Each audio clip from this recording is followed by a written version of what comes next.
हिंदी कक्षा में आप सबका स्वागत है बेटा। आज हम पढ़ेंगे कबीरदास काव्य में पदावली जो रामायण से लिया गया है। पहला पद है दुल्हन गावूं एक अविनाशी। इसका व्याख्या आप देख लेंगे। पाठ देखिए पद का। दुल्हन गावूं मंगल चार, हम घरी आए हो राजा राम भरतार। तन रति करी में मन रति करी, पंच तत्व बराती। राम देव मोर पाहु नाये, मैं जो वन में माती। शरीर सरोवर वेदी करी हूँ, ब्रह्म वेद उचार। राम देव संग भावर लेहूँ, धनि धनि बाघहार। सुर 33 कौटिक आए, मुनिवर सहस 88। कहे कभी हम ब्याह चले, पुरुष एक अविनाशी। पुरुष एक अविनाशी। अब यहाँ पे साधना की चरम सीमा कबीर को प्राप्त हो गई है और उस साधना की चरम में ईश्वर का मिलन हो रहा है। कबीर की आत्मा का, जीवात्मा का परमात्मा से मिलन हो रहा है।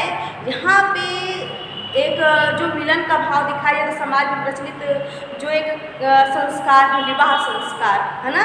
किसी दो को मिलना होता है तो वहाँ पे विवाह संस्कार करके उन दोनों को एक किया जाता है। यहाँ पे उन्होंने उसी परंपरा पद्धति को लाकर उन्होंने यहाँ पे स्वीकार किया है कि उन्होंने राम के संग क्या किया, ब्याह कर लिया है ना। मैंने हमेशा के लिए राम के हो गए। वो राम नहीं जो दशरथ के पुत्र हैं, वो राम बिनु पद चले सुने बिनु काना, कर विधि कर्म करहि विधि नाना। वो राम है जो निराकार है, बिनु पद चले, बिना पैर के चलते हैं, बिना कान के सुनते हैं। वो राम है कबीर के निराकार, क्योंकि आत्मा का भी कोई आकार नहीं होता और कबीर के परमात्मा का भी कोई आकार नहीं है ना। ये साधना की चरम अवस्था में एक दूसरे से ये दृष्टिगत होते हैं, मिलते हैं, है ना। शब्दार्थ देख लीजिए। दुल्हन गावहूं, दुल्हन मतलब जीवात्मा रूपी दुल्हन। मंगल चार, मंगल गान। राजा राम भरतार, भरतार मतलब होता है पति, भरण पोषण करने वाला, है ना। तन मतलब शरीर, है ना। रति मतलब श्रृंगार करना। पंच तत्व, 5 तत्व, छित जल पावक गगन समीरा। ये जो 5 तत्व हैं, क्योंकि शरीर भी हम लोग को 5 तत्वों से बना, ऐसा कहा जाता है। यानी छित जल गगन पावक क्या है, समीरा। पंच तत्व रचत शरीरा, तो 5 तत्वों से शरीर बना है। तो ये जो 5 तत्व क्या है, बाराती हैं। रामदेव मोर पाहुन, जो हमारे पाहुन पति के रूप में कौन आएंगे, रामदेव। और यौवन से वो परिपूर्ण है, कौन, जीवात्मा।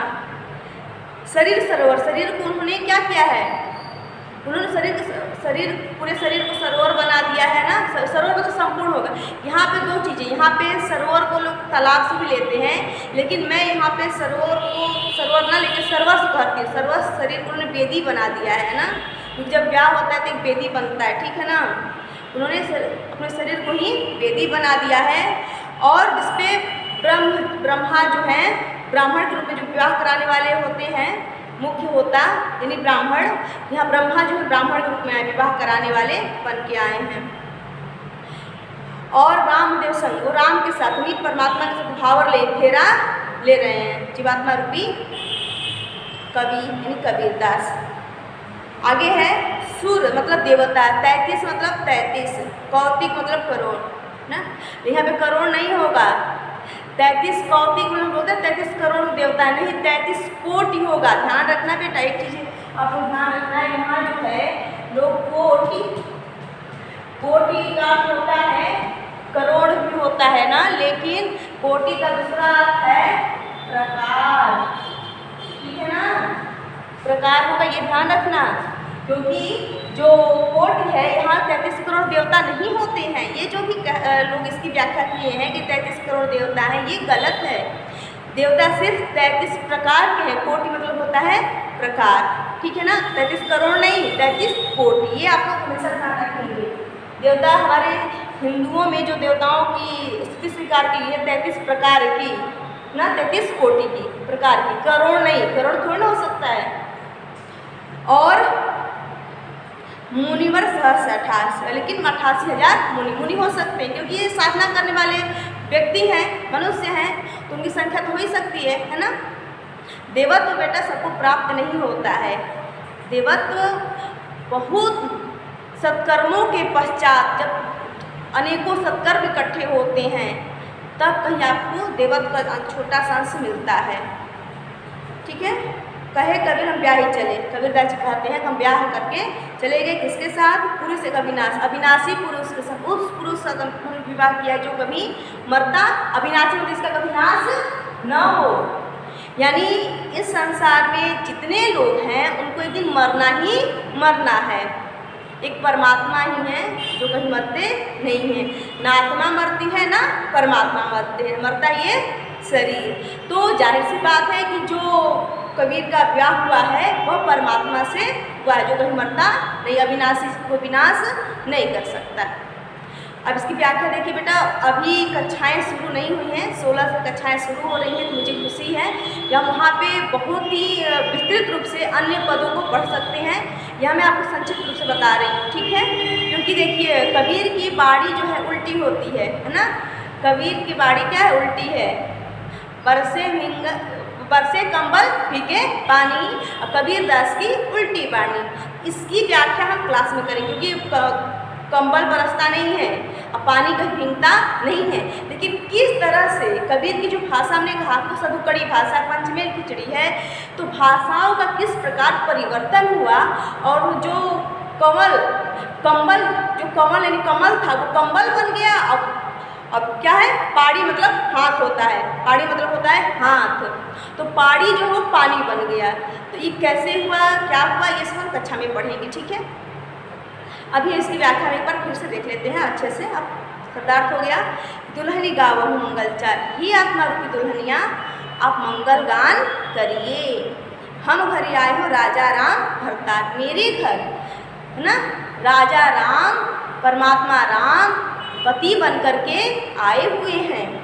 तन रति करी में मन रति करी पंच तत्व बराती, मैंने अपने मन और शरीर को सजा दिया है ना। मैंने अपने मन और शरीर को स्वच्छता पूर्वक सजा दिया है, और जिसमें 5 तत्व बराती बनकर के आए हुए हैं। रामदेव मोर पाहुन आए, मैं यौवन में माती, और रामदेव जो है भगवान मेरे परमात्मा राम है, वह मेरे पाहुन बन के अतिथि बन के, पाहुन मतलब अतिथि होता है, अतिथि बन के आए हैं, और मैं युवावस्था से परिपूर्ण हूँ। तो यहाँ युवावस्था से परिपूर्ण का मतलब होगा मैं साधना में चरम सीमा को प्राप्त कर चुकी हूँ, ठीक है ना। युवावस्था का परिपूर्ण होने का मतलब है जवानी से नहीं, साधना की चरम अवस्था को प्राप्त करना। तो वही कबीर कह रहे हैं कि रामदेव मेरे अतिथि आए हुए हैं और मैं युवावस्था से परिपूर्ण यानी साधना की चरम सीमा को प्राप्त कर चुकी हूँ। शरीर सर्व वेदी कर, मैं संपूर्ण शरीर को वेदी बना ली, और इसमें ब्रह्मा ने वेद उच्चारण किया है ना।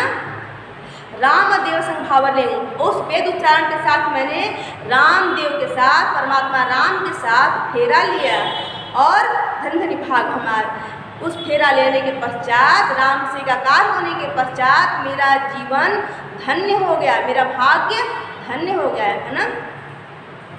सुर 33 कोटि गाए, मेरे विवाह में, इस विवाह के जो साक्षी हैं, आत्मा परमात्मा के मिलन की जो साक्षी हैं, 33 कोटि 33 प्रकार के देवता हैं, और 84,000 क्या है जो सहस्र मतलब होता है 1000, 84,000 जो मुनि हैं, ये सब साक्षी हैं। यानी हमारा जो परमात्मा का मिलन है इसके साक्षी कौन है? 33 प्रकार के देवता और 84,000 मुनि जो साधनारत अभी हैं।